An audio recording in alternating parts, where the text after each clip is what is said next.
Imagine this. You are sitting on a plane, Thanksgiving Eve, 1971.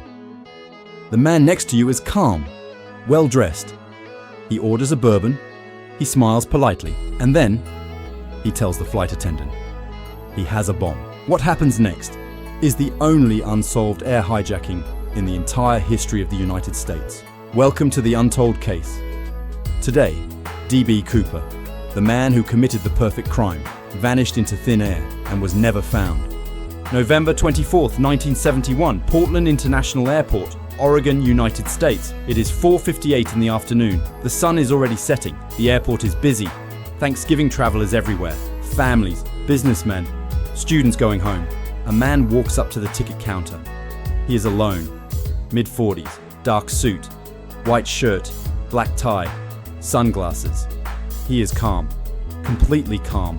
The kind of calm that only comes from one of two things: complete confidence or complete madness. He pays cash for a one-way ticket. Portland to Seattle, $18.52. He gives his name as Dan Cooper. Nobody questions him. Nobody remembers his face clearly. Nobody notices anything unusual. He boards Northwest Orient Airlines Flight 305, sits in seat 18, Charlie, in the rear of the plane. He orders a bourbon and soda.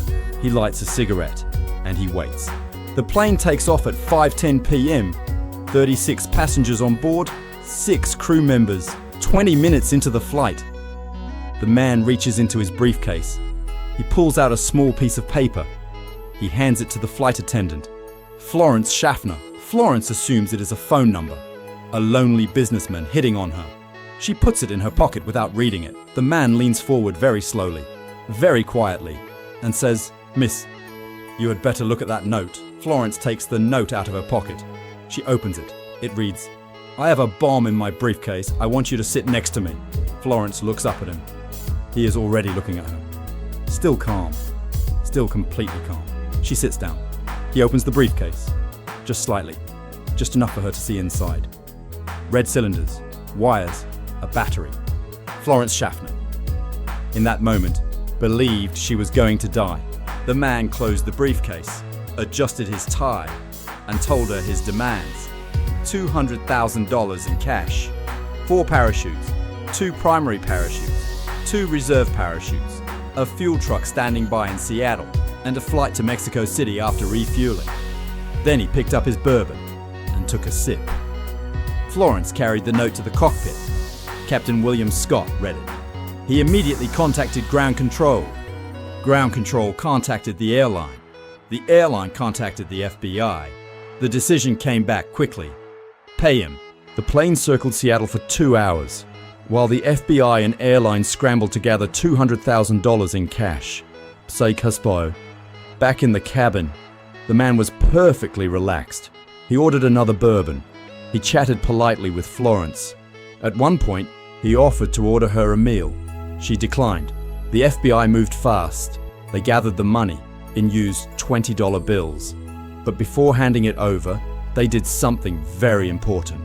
They photographed every single bill. They recorded every serial number, all 10,000 bills. The ransom was packed into a bag. 4 parachutes were gathered.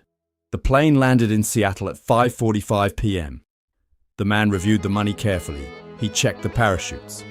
Then he released all 36 passengers. He released 2 of the crew members. He kept the pilots. He kept Florence. He kept 2 other flight attendants. His hostages were the people he needed to fly the plane and to get him where he was going. The plane refueled. The remaining crew was told his exact instructions: fly toward Mexico City, but stay below 10,000 feet. Keep the speed under 150 knots, landing gear down, flaps at 15 degrees. These are not the instructions of a desperate man. These are the instructions of someone who knew exactly what he was doing. The plane took off from Seattle at 7:40 p.m. Cooper ordered Florence to the cockpit. He told her to stay there. He told the crew, under no circumstances, were they to come to the back of the plane. The cabin was empty. Just Cooper, alone, with $200,000 and 4 parachutes. At approximately 8 p.m., a warning light blinked on in the cockpit.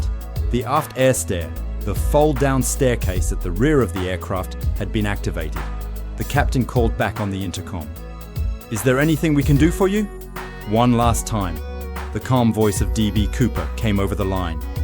No, that was the last time anyone ever heard his voice. At 8:13 p.m., the crew felt a sudden shift in air pressure, a slight upward lurch of the aircraft. DB Cooper had jumped into complete darkness, into freezing rain, into winds of over 100 miles per hour, at 10,000 feet above sea level, in a business suit and loafers, with $200,000 strapped to his body. The plane landed safely in Reno, Nevada. The crew survived. The back of the plane was searched immediately. Cooper's cigarette butts were collected, his bourbon glass, his clip-on tie. He had left the 2 reserve parachutes behind. He had taken the 2 primary ones. He did not make mistakes. The United States military launched an immediate search operation. Aircraft swept the drop zone. Ground teams searched the forests of Washington state. They found nothing.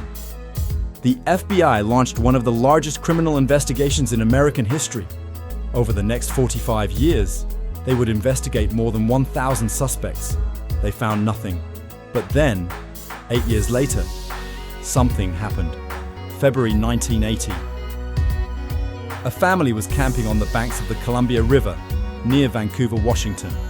An 8-year-old boy named Brian Ingram was playing on the sandy riverbank, digging in the sand, the way children do, not looking for anything in particular. His fingers touched something.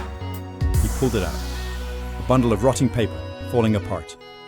He called his parents. They found 2 more bundles nearby. Same condition, rotting, disintegrating. They were $20 bills. The serial numbers matched the DB Cooper ransom money exactly. 3 bundles, $5,880 out of $200,000, found on a riverbank 8 years later. That was the only physical evidence ever recovered in the DB Cooper case. No body, no parachutes, no briefcase, no more money. So who was DB Cooper? I will see you then. This has been The Untold Case. And also, don't forget to like, share and subscribe. Soon I will be there with the lots of unsolved cases and mysteries in the channel very soon. Till then, try to solve the unsolved.